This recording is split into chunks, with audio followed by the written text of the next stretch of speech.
मित्रों, चलिए समझ लेते हैं टाइप्स ऑफ बिजनेस लॉ। इसमें हम पढ़ने वाले हैं formation law, employment law, intellectual property law, taxes, contract law and negotiation, anti trust पढ़ेंगे, लॉ सूट पढ़ेंगे और बैंक्रप्सी पढ़ेंगे।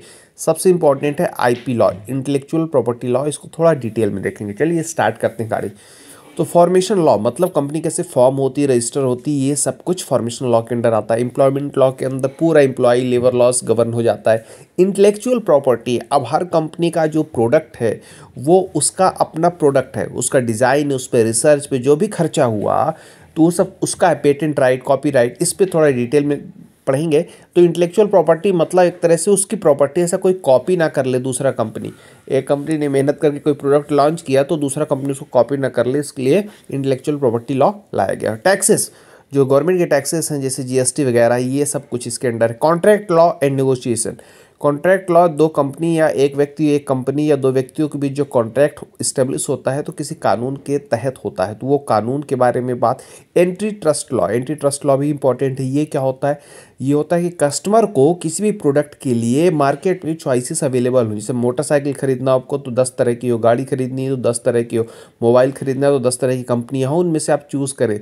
कल ऐसा हो कि एयरटेल, रिलायंस, जितनी भी आइडिया कंपनी है मिलके अगर एक कंपनी बना लेती है मर्जर और एक्विजिशन करके, और फिर डेटा का मनमाना अगर रेट कर दें तो कस्टमर के लिए क्या होगा? कस्टमर को मजबूरी में खरीदना पड़ेगा क्योंकि उसके पास चॉइस नहीं है। तो चॉइस बनी रहे उसके लिए एंटी ट्रस्ट लॉ है, मतलब कस्टमर को हमेशा विकल्प अवेलेबल रहे। फिर लॉ सूट है कंपनी के प्रति, अगर कस्टमर को थोड़ा फ्रॉड हुआ है, कंज्यूमर को फ्रॉड हुआ है तो कंपनी के प्रति कैसे लॉ सूट ला सकते हैं, इसके कानून है। बैंक्रप्सी ला, अगर कंपनी दिवालिया हो जाती है तो क्या क्या उसके नियम है। ये सारे नियम इंपॉर्टेंट है। सबसे इंपॉर्टेंट है इंटेलेक्चुअल प्रॉपर्टी लॉ, इसको थोड़ा डिटेल में देखते हैं। चलिए, तो इंटेलेक्चुअल प्रॉपर्टी नाम से स्पष्ट है कि प्रॉपर्टी है किसी कंपनी की, लेकिन कैसी? इंटेलेक्चुअल, दिमाग से जो प्रोडक्ट उपज हुआ उसकी प्रॉपर्टी। जैसे घर प्रॉपर्टी है आपकी, ज़मीन प्रॉपर्टी है, वैसे दिमाग ने अगर कुछ पैदा किया आपके तो वो भी आपकी प्रॉपर्टी। उसमें क्या क्या है? उसमें कोई पेटेंट है, आपने कुछ खोज की उसका पेटेंट करा लिया।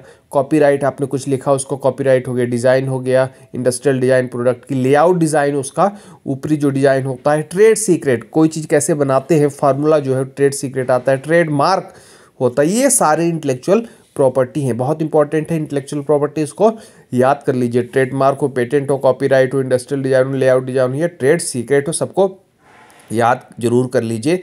टाइप्स ऑफ बिजनेस लॉ, थोड़ा सा छोटा वीडियो है लेकिन काफ़ी इंपॉर्टेंट वीडियो है।